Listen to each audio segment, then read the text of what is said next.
Salam, hər vaxtınız xeyirli olsun, əziz həmvətənlər. Rusiyadan qanlı xəbərlər alırıq. İşğalçı Rus ordusu tərəfindən döyüşən 1200-dən çox Azərbaycan vətəndaşlarının cəsədləri bu günlərim Rusiyanın meyitxanasında, morqlarındadır. Mən bu haqda sizi məlumatlandıracağım. Eyni zamanda nə üçün onların Rusiya işğalçı ordusu tərəfindən döyüşməsinin haqqında fikirlərimi çatdıracağım. Bunların ağır nəticələri və biz bu qanlı prosesin qarşısına necə ala bilərik, daha doğrusu necə təsir edə bilərik, bu haqda fikirlərimi sizinlə böləcəm. Onu da deyim ki, mən Oktay İskəndərli, mərhum qardaşım Vidadi İskəndərli ilə Ukrayna ərazisində yaşamışıq, 10 il Ukrayna vətəndaşı olmuşuq, Ukrayna xalqını yaxşı tanıyırıq. Bu günlərim istər Ukraynada böyük əlaqələrimiz var, Avropada yaşayan Ukrayna qaçqınları ilə əlaqələrimiz var. Bununla yanaşı Rusiyada soydaşlarımızla əlaqələrimiz var və bütün bu informasiyalar, əziz həmvətənlər, xalqımızı maarifləndirmək məqsədi güdür. Hesab edirəm ki, əziz həmvətənlər, ola bilər ki, bu məlumatlar 1200-dür, 1800-dür, ola bilər 1600-dür, hər halda 1000-dən yuxarıdır. Belə bir deyim var. İnsanlar deyir ki, biləndə ki, qarşında insan yalan deyir, sonradan onun düz sözünə də inanırlar. Ona görə də mən hesab edirəm ki, bu mühüm məlumatları sizə çatdırmaqda mən israrlıyam. Hesab edirəm ki, bəziləri üçün bu qeyri-adi bir mövzu olsa da, bugün xalqımız üçün böyük əhəmiyyət kəsb edən mövzudur. Çünki minlərlə ailənin başsız qalması, onların cəsədlərinin tanınmaz hala düşməsi, bəzi məlumatlar Ruslar dövlət səviyyəsində onların cəsədini yandırır ki, ailələrinə nəzərdə tutulan dövlət səviyyəsində kompensasiya ödənməsin. Əziz həmvətənlər, siz Oktay Elturan TikTok kanalındasınız. Eyni zamanda mənim Azərbaycan Dünya Meridianları kanalı vasitəsilə fikirlərimi sizə bölürəm. Hesab edirəm ki, mövzunun milli maraqlarımızı müdafiə etmək məqsədi daşıdığını nəzərə alaraq bu videonu bəyənib paylaşacaqsınız. İlk öncə mən qısa olaraq Rusiya-Ukrayna müharibəsinin başlanma səbəbləri haqqında fikirlərimi sizə çatdırım. Çünki bu müharibə başlayarkən mən həmin gündən bu günə qədər hər gün bir neçə saat müharibənin gedişini diqqətlə izləyirəm. Müharibə 2022-ci il fevralın 24-də başlamışdır.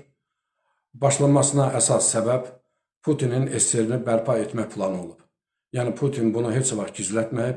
Hətta 2008-ci ildə Almaniyanın Münxen şəhərində keçirilən beynəlxalq konferansda da bildirmişdir ki, SSR-nin parçalanması böyük tarixi geosiyasi faciədir. Putin nəzərdə tutmuşdur ki, onun deməli işğalçı ordusu 3, maksimum 1 həftə ərzində Ukraynanı işğal edəcək. Sonradan Putin deməli digər Sovet respublikalarına da hücum edəcək, daha doğrusu heç hücum etməyə ehtiyac yoxdur. Yəni, nəzərdə tutulmuşdur Ukraynadan sonra Qazaxstan və Orta Asiya respublikaları, sonra isə Qafqaz, Azərbaycan, Gürcüstan, Ermənistan respublikaları Moldaviyada dövlət çevrilişi etməklə Belarusiya hazır vəziyyətdədir. Sonraki mərhələdə Pribaltika hücum etməklə yeni ittifaq müqaviləsi əsasında SSR-nin bərpasının fundamenti qoyulacaqdır. Bu məqsədlə Putin müharibə başlanmazdan əvvəl 20 fevralda Lukashenkon'u Moskvaya dəvət edir və yeni ittifaq müqaviləsinə qol çəkməyə məcbur edir. Lukashenko'dan sonra 22-sində deməli Azərbaycan prezidenti İlham Əliyev Moskvaya dəvət olur. Yeni ittifaq müqaviləsi 56-dan çox maddəli qol çəkir. Lakin Putinin planı alınmadı. Ukrayna xalqı qəhrəmanlıq nəticəsində Rusiyaya qarşı böyük bir müqavimət göstərir. Artıq bugün Ukrayna azad dünyanın liderləridir. Əvvəllər belə bir təbliğat aparırdı ki, NATO'dan sonra ikinci güclü ordu Rusiyadadır. Lakin sübut olundu ki, Rus ordusu SSR-də Ukraynadan sonra ikinci güclü orduya malikdir. Bizim soydaşlarımızın bu müharibədə iştirak etməsinin səbəblərini sizə açıqlayım.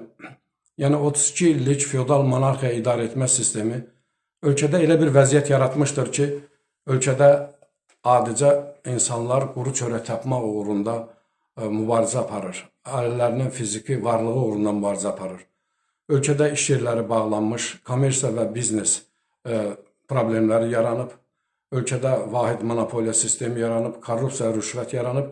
Buna görə də ölkə iqtisadi tənəzzülə uğradığından bir çox soydaşlarımız ölkəni tərk edərək Rusiyanın şirinləşdirici təklifinə razı olur. Yəni Rusiya müharibə başlayandan belə bir qanun qəbul edib ki, Rusiya ilə hərbi kontrakt bağlayan soydaşlarımıza, bütün ölkə vətəndaşlarına, istər Orta Asiya olsun, istər digər respublika, tezliklə Rusiya vətəndaşı verilir və onlara böyük imtiyaz verilir. Hətta döyüşdə kontrakt müddətindən asılı olaraq ölənlərin ailəsinə $80.000 qədər də pul verilir. Azərbaycanlılar da belə bir fikirdədir ki, onsuz da Azərbaycanda acından ölür ki, ölməkdir, Rusiyada ölək. Amma onlar bilmir ki, mən 99% demirəm, hər bir cümlənin, fikrin təsdiq forması 100%-dir. Mən 100% deyirəm ki, onlar ölümə gedir. Nə üçün?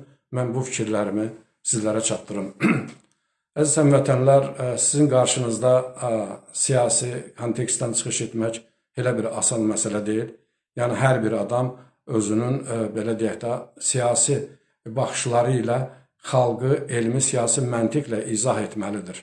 Əks halda ona inanan olmayacaqdır. Bizim aldığımız məlumata görə Rusiyanın meyitxanaları əsasən Ukrayna ilə sərhəddə Belgorodda, Rostovda və Kurskdadır. 1000-dən yuxarı Azərbaycanlıların cəsədləri bu meyitxanadadır, tanınmaz hala düşüb. Bəzi məlumatlarda hətta nəinki qeyri-millətlərin, ruslar özlərinin də cəsədlərini yandıraraq onların sahiblərinə imkanları, maddi imkanları azaldığından ödəməmək üçün onların, yəni belə deyək, itkin düşdüyü halda məlumatlar yayırlar. Hesab edirəm ki, çox faciəli haldır. Mən bunun səbəblərini dedim, nəticələrini dedim. Bəs hamınızı belə bir sual maraqlandırır. Bilirəm, gələcəkdə kommentdə yazacaqsınız ki, biz nə edə bilərik, ağılları var getməsin. Lakin mənim sizin mövqeyinizə hörmətlə yanaşıram, mənim mövqeyim elə deyil. Mən hesab edirəm ki, biz təbliğat vasitəsilə, hər vasitə ilə bu prosesin qarşısını almalıyıq. Hamımızın Rusiyada yaşayan soydaşlarımız var, hamımızın Azərbaycanda yaşayan soydaşlarımız var. Onları başa salmalıyıq ki, bu günlərim NATO Ukraynanın arxasındadır. Döyüşən Ukrayna əsgəri də olsa, NATO ən müasir silahlarını Ukraynaya verib. Hətta xoşum gəlməsə də Amerikanın prezidenti Trump deyir ki, hər gün, yəni rəsmi dövlət mövqeyidir, Rusiya tərəfdən 1000-dən çox adam ölür. Bundan başqa, deməli, İngiltərə, Almaniya, Fransa, İsrail, hətta Amerika Sputnik vasitəsilə Ukraynanı kəşfiyyat məlumatlandırır. Rusiyanın texnikalarının yerləşdirilməsi, mövqelərinin dəyişməsini onlara koordinatlarını verir. Ukrayna isə İngiltərədən, Amerikadan, Almaniyadan aldığı Javelin raketlər, Taurus raketləri, hətta özlərinin istehsal etdiyi Flamingo, belə deyək, ballistik raketlər vasitəsilə Rusiyanın hərbi mövqelərinə sarsıcı zərbələr endirirlər. Əziz həmvətənlər, mən qeyd etdim ki, mənim Ukraynada sıx əlaqələrim var, Rusiyada əlaqələrim var. Yəni, bu məlumatların böyük bir neçə nəfərdən aldıqdan sonra, hətta bizim peşəkar hərbiçimiz İsa Sadıqovla bu barədə biz dəfələrlə danışmışıq. İsa Sadıqov Ukrayna televiziyasına çıxır, Ukrayna hərbiçiləri ilə əlaqələri var. Ukraynanın hansı bir qüdrətli orduya malik olduğu haqqında bizim soydaşlarımızın az məlumatı var. Onları aldadırlar ki, siz səngər qazmağa gedirsiniz və yaxud da hərbi hissədə aşpaz kimi işləyəcəksiniz. Aylıq təxminən $5.000 qədər əmək haqqı, ölərkən isə $80.000 bir dəfəlik müavinət veriləcəkdir. Lakin soydaşlarımızı birbaşa döyüş mövqeyinə aparırlar və bu mövqeydə də Çeçen döyüşçüləri var ki, mövqeyini tərk edib geri qaçan döyüşçülərə atəş açaraq öldürür. Əziz həmvətənlər, hesab edirəm ki, təbliğatımız vasitəsilə ora gedən döyüş soydaşlarımıza çatdırmalıyıq ki, Ukrayna bu saat dünyanın ən müasir texnikasına malikdir. Rusiyanın hərbi texnikası isə geridə qalmışdır. Və hesab edirəm ki, bu videonu qismən də olsa bəyənib paylaşsanız, hətta bir soydaşımızın belə döyüşə getməkdən çəkindirə bilsək, bu da bizim sizinlə birlikdə nailiyyətimizdir. Hesab edirəm ki, bu videonu paylaşmaqla milli maraqlarımıza xidmət edəcəyik. Bir nəfər də olsun bu döyüşə getməkdən qarşısını ala bilərik. Hamınıza təşəkkür edirəm. Növbəti videoya qədər sizinlə vidalaşıram.